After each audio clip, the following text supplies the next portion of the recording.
বিসমিল্লাহির রহমানির রহিম। আমি মালয়েশিয়ান প্রবাসী। আমার বাংলাদেশে দেশবাসীর জন্য, সবার জন্য আমার কথার ওদেরকে উদ্দেশ্য করে আমার কথাগুলা যে, আর আসল মেন উদ্দেশ্য হইল জনাব তারেক রহমানকে নিয়ে মানুষে বেগম খালেদা যে অসুস্থ, তো ওনাকে নিয়ে অনেক কথাই বলতেছে যে এমন একটা ক্রান্তিকালের ছেলে একটা, উনি দেশে আসেন না, উনি রাজনীতি কেমনি করবো, ইত্যাদি ইত্যাদি, ঠিক না? এগুলা ঠিক না, ঠিক আছে? উনি বাংলাদেশে হয়তো উপদেষ্টার উপর দিয়া দিতেছে, ক্লিয়ারেন্স দিতেছে যে বাংলাদেশে কোনো আইনের জটিলতা নাই, উনি আসতে পারেন, ডাবল বা চায় নাই, চাইলে আমরা দিতে পারি, আরও ইত্যাদি অনেক কিছু বলতেছে না। আসলে কি তাই? না, এত সহজ না। আপনারা কেন বোঝেন না, আপনারা কেন জানেন না? আমি একটা মূর্খ মানুষ, কিন্তু আমার জীবনে রাজনীতি বিষয়ে কথা বলি না। আমার জীবনে ফার্স্ট এখন কথা বলতেছি। আমি 18 বছর প্রবাসে আছি। 18 বছর, 2001 সালে নির্বাচনে ভোট দিয়ে তারপরে আসছি, ঠিক আছে?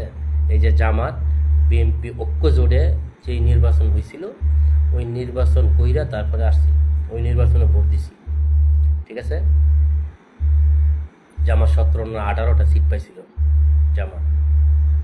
তো কথা আমার এটা না, কিছু কিছু সময় কথার প্রসঙ্গে কথা চলে আসে, ঠিক না? কথার প্রসঙ্গে কথা চলে আসে। কেন আসে? এই কারণে আসে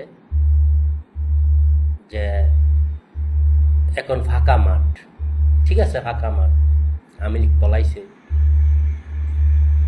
আওয়ামী লীগকে দৌড়াইছে কেডা? সবাই। কেডায় কষ্ট না করছে আমার এটা বলতে পারো না? আপনারা কেউ বলেন তো, কেডায় কষ্ট না করছে? সবাই কষ্ট করছে, ঠিক আছে? সবাই নির্যাতিত হয়েছে, শুধু খালি আওয়ামী লীগ বাদে। এক কথায় যে আওয়ামী লীগ বাদে সবাই নির্যাতিত হয়েছে কোনো না কোনোভাবে।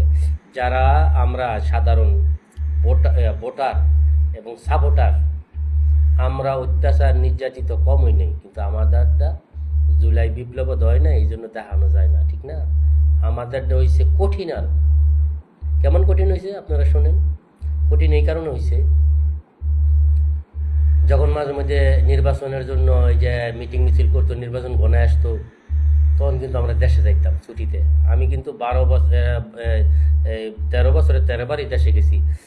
প্রত্যেকটা নির্বাচনের সম্ভাবনা যখন হয়, নির্বাচন আগে আসে, তখন